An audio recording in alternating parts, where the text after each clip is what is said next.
Hello friends, welcome to our YouTube channel. और मैं संतोष कुमार, आप सभी का बहुत बहुत स्वागत है इस वीडियो में। मेरे एक श्वेतागण के अनुरोध पर मैं ये वीडियो बना रहा हूँ। उन्होंने बोला था सर रेमंड पे एक वीडियो बनाइए। लीजिए सरकार, आपके सेवा में हाजिर है ये दास, और ये वीडियो आपके लिए स्पेशल वीडियो। तो देखिए, रेमंड्स कंपनी मार्केट कैपिटलाइजेशन मेरे हिसाब से तो बहुत अच्छा है, स्टॉक पी भी ठीक ठाक है, ROC ROE भी मुझे बहुत अच्छे लगते हैं, बुक वैल्यू भी ठीक ही है, ठीक है। और डिविडेंड डील तो खैर मेरे को चाहिए नहीं, डिविडेंड देती है तो अच्छा है, नहीं तो कोई बात नहीं है। अब यहाँ पे आके देखते हैं कि ये कर रही है। 50 डेमा से नीचे है और 200 डेमा भी तोड़ने के कगार पे है, ठीक है। साइड टूट ही जाएगा जिस हिसाब से इसका है। Company reduced debt, company accepted good quarter, company delivered good profit growth of 57.8% CGR over last 5 year. ये 5 साल का इसका CGR जो कर रही है। और रिटर्न ऑन इक्विटी 3 साल का ट्रैक रिकॉर्ड है इसका 30.6% का। अब यहाँ पे इसके जो निगेटिव है वो फैक्ट है, आप पढ़ लीजिएगा, ठीक है, क्योंकि वीडियो लॉन्ग हो जाएगा। मैं इसमें कुछ मोटा मोटी चीज़ बता देता हूँ।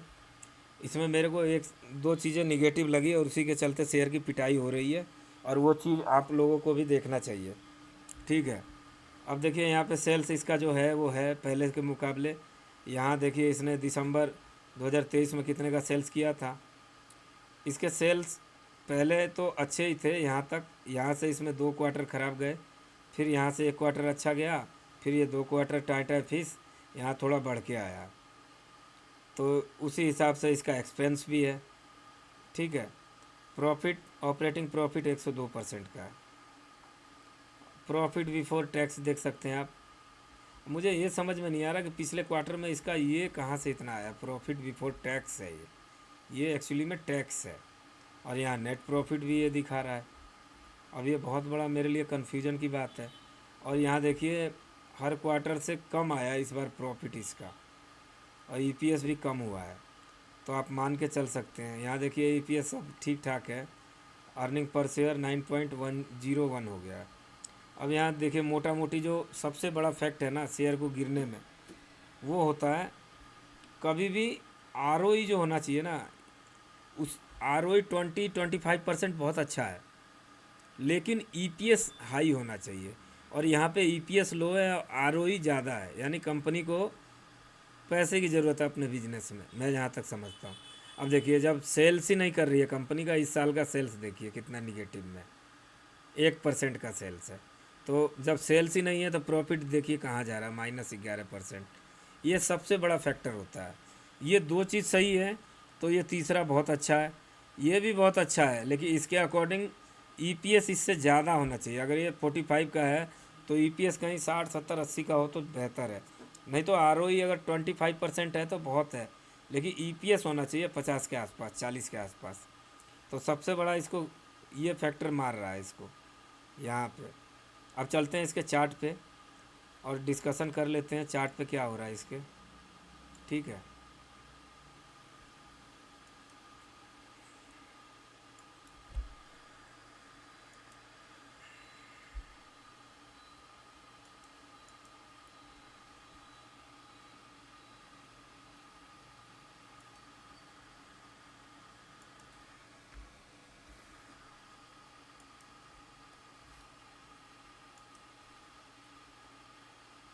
देखिए मैं करता हूँ ब्रेकआउट ट्रेडिंग, और वो भी वीकली मंथली टाइम फ्रेम पे। उसमें मेरे दो पैटर्न मेरे अकॉर्डिंग काम करते हैं। मैं अपने पैटर्न का सेटअप आपको समझा देता हूँ। पहला बात, जब शेयर गिरता है तो वो गिरता रहता है, मुझे कोई मतलब नहीं है। जब वो आके एक बेस बनाने लगता है तब मेरी उस पर निगाहें गड़ जाती हैं। हर ट्रेडर एक शिकारी होता है और शिकार करना ही पड़ता है, नहीं तो मार्केट आपका शिकार करेगा। तो शिकारी की निगाहें हमेशा अपने शिकार पे होनी चाहिए। और जब ये इस पैटर्न को यहाँ पे वैलिड करेगा, यानी मेरा ट्रेड एक्टिवेट हो गया। यहाँ इसने बनाई डोजी, अगर ये थोड़ा नीचे आता तो और बेहतर था, लेकिन यहाँ कन्फर्मेशन के लिए इसने डोजी बनाई। तो आप चाहें तो यहाँ भी अपना देख सकते हैं एंट्री लेवल का क्राइटेरिया, और नहीं तो ये डोजी का कन्फर्मेशन होने के बाद देखिए यहाँ से इसने क्या रैली करी, ठीक है। स्टॉप लॉस आप यहाँ निर्धारित करेंगे, बाइंग जोन इस लेवल के पास होता है।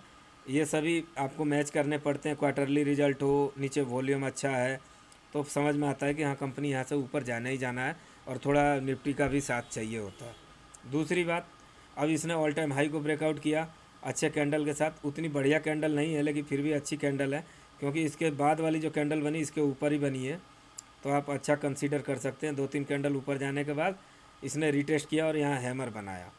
ठीक है, हैमर भी कह सकते हैं या डोजी भी कह सकते हैं, जो भी है, लेकिन ये बुलिश कैंडल ही है। यहाँ जब ऐसी कैंडल फॉर्म होती है सपोर्ट में, तो यहाँ से शेयर रॉकेट बनना ही बनना है। अब चाहे वो रॉकेट 200 किलोमीटर जाए या 2000 किलोमीटर, लेकिन जाना ही जाना ऊपर।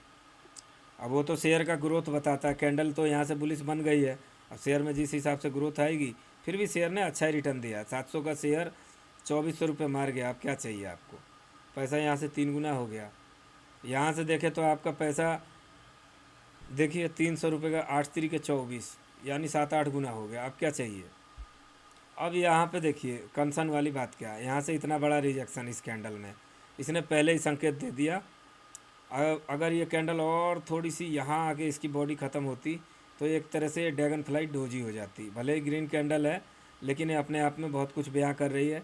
इसको कंफर्मेशन देने के लिए यहाँ डोजी प्योर बनी है डोजी। अगर ये डोजी तोड़ के ऊपर जाता तो सोच सकते थे कि ऊपर जाएगा मंथली टाइम फ्रेम पे, लेकिन ये डोजी को नीचे ब्रेक किया और ये शेयर अब अग्रसर है नीचे आने के लिए। अब इसको देखते हैं शॉर्ट टाइम फ्रेम पे हो क्या रहा है, जैसे कि वीकली या डेली। पहले हम लगाते हैं वीकली। चार्ट का एकदम ट्रेंड ख़राब है, इसमें चढ़ने की कोशिश ना करें, इस ट्रेंड में इसको अवॉइड करें। अगर जिसके पास है वो अपने फाइनेंशियल एडवाइज़र से पूछें। यहाँ पे एक पैटर्न कायम हो रहा था लेकिन होने नहीं दिया, क्योंकि ये बड़ा जो इसका रेजिस्टेंस ये है, इस रेजिस्टेंस को इसने फेस किया, लेकिन दूसरा रेजिस्टेंस यहाँ से, यानी कि ये लोअर लो के फॉर्मेशन में जा रहा है। ठीक है, यहाँ से थोड़ी बाइंग आई थी लेकिन फिर यहाँ से देखिए लोअर लो के फॉर्मेशन में है। तो मैं ये सब पैटर्नों को अवॉइड करता हूँ। अगर आपको किसी पैटर्न पे काम करना है, अगर एम बन गया ऊपर यानी डबल टॉप, समझिए सेलर वहाँ से अब सेलिंग आनी है। ऊपर हेड एंड शोल्डर बन गया तो सेलिंग आनी है। नीचे इन्वर्स हेड एंड शोल्डर बन गया, ब्रेकआउट हुआ तो समझिए शेयर ऊपर निकलेगा। अगर नीचे डब्लू पैटर्न बन रहा है उसका ब्रेकआउट हुआ तो वहाँ से भी शेयर ऊपर निकलेगा। अकॉर्डिंग इस हिसाब से अगर काम करेंगे तो प्रॉफिट में रहेंगे। और इन पैटर्नों में भूल भुलैया है, इसमें कुछ है ही नहीं कन्फर्मेशन। यहाँ 2 कैंडल ऊपर जाएगी फिर फंसाएगी, क्योंकि एक पैटर्न कंफर्म नहीं है। देखिए पैटर्न ये होता है काम करने वाला, क्लीन पैटर्न होते हैं, जो जिसकी नीयत साफ़ होती है ना उसके चेहरे से ही झलक जाता है दोस्तों। ठीक है, ये देखिए इसकी नीयत ही बयां कर रही है कि यहाँ से शेयर ऊपर जाएगा और गया। यहाँ देखिए इस पैटर्न को यहाँ भी बनाएंगे आप, ये खुद में बयां कर रही है, इसका नीयत ही साफ बता रहा है कि ये ऊपर जाएगा। यहाँ कुछ बता रहा है, प्योर संकेत है कि ये नीचे आ रहा है। मैंने इसका वो भी बता दिया, फंडामेंटल भी मोटा मोटी की सेल्स ग्रोथ इसका 1% का इस साल का, और प्रॉफिट ग्रोथ -11% है। ROE इसका हाई है, EPS लो है, जबकि ROE लेस देन EPS से ROE कम होना चाहिए। 20-25% बहुत अच्छा होता है। बाकी और फैक्टर ठीक है, सेल्स नहीं कर पा रही है इसीलिए प्रॉफिट ग्रोथ नहीं है, इसीलिए शेयर गिर रहा है। वैसे शेयर ने बहुत अच्छा रिटर्न बना के दिया, इससे ज़्यादा एक्सेप्ट कर नहीं सकते हैं। ठीक है, अब 333 रुपये का शेयर यहाँ बॉटम में था, अब यहाँ पे क्यों नहीं कोई बाई करता है। ऊपर ही के लेवल में लोग, रेमंड्स बहुत अच्छा कंपनी और जॉकेट बनाती है, वो क्या ब्लेजर टाइप का कोट वोट पहन के लोग टीवी वीवी में आते हैं ना, ऐड वोड आता है, तो लोग सोचते होंगे बहुत अच्छी कंपनी है अब ले लो। नो डाउट कंपनी अच्छी है, लेकिन वैल्यूएशन भी तो देखो भाई, चार्ट पैटर्न भी तो सीखो। पैसा यहाँ पे डालना है, मैं यही हर वीडियो में सिखा रहा हूँ। पैसा बनाने, मेरे हर वीडियो से आपको कुछ लर्निंग मिलेगी। मैं कोई टिप देने नहीं आता हूँ, क्योंकि मैं उतना बड़ा आदमी नहीं हूँ कि मैं टिप दे के आप लोग से ये खरीदवाऊँ और बेचवाऊँ, नहीं।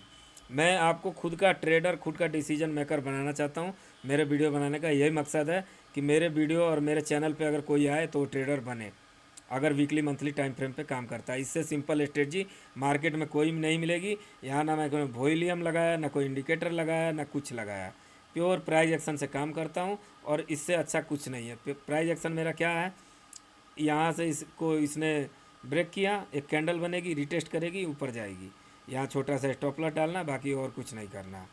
आप धीरे धीरे प्रैक्टिस करेंगे। मैं इस चैनल पे इतने वीडियो डालूंगा ब्रेकआउट के कि आपको ब्रेकआउट स्ट्रेटजी में मास्टरी होनी ही होनी है, अगर आप हमेशा देखते रहोगे तो। और इधर उधर करते रहोगे, ज़्यादा दिमाग लगाओगे भाई, तो फिर आप लोगों को ही नुकसान है। क्योंकि मैंने जब ट्रेडिंग सीखी थी, मैंने बहुत लोगों के चैनल को फॉलो किया, लेकिन सिर्फ मैंने एक ही चैनल को फॉलो किया और मैं सीखा, सीखने के बाद फिर मैंने फंडामेंटल सीखा, अपने ट्रेडिंग में इम्प्रूव किया। तो जैसे कि आपको एक किसी स्टोन को ब्रेक करना है, एक पत्थर को, तो पत्थर को भाई हथौड़ा मारोगे एक बार में तो नहीं टूटेगा, कम से कम 50 हथौड़े बजाने पड़ेंगे। उसी तरह किसी स्टेजी पे अगर आप निरंतर प्रैक्टिस करोगे तब उसमें मास्टरी कर पाओगे, अन्यथा बहुत लेट हो जाएगा और आपको भी नुकसान झेलना पड़ेगा। आप जो भी मतलब सेटअप पे प्रैक्टिस कर रहे हो, एक सेटअप को पकड़ो और उसी पे प्रैक्टिस करो और उसमें मास्टरी करो और मास्टर इन वन बनो। ठीक है, मेरे टीचर भी यही बोलते हैं। नाम है विजय ठक्कर, यूट्यूब पे जाके आप देख लेना उनका चैनल। मैं उनको बहुत मानता हूँ और वो मेरे बहुत ही आदरणीय है मेरे लिए। तो thanks for watching this video. मिलते हैं नेक्स्ट वीडियो में। वीडियो अच्छा लगा हो तो ज़रूर लाइक शेयर सब्सक्राइब करना ना भूलिएगा। जय हिंद, जय भारत।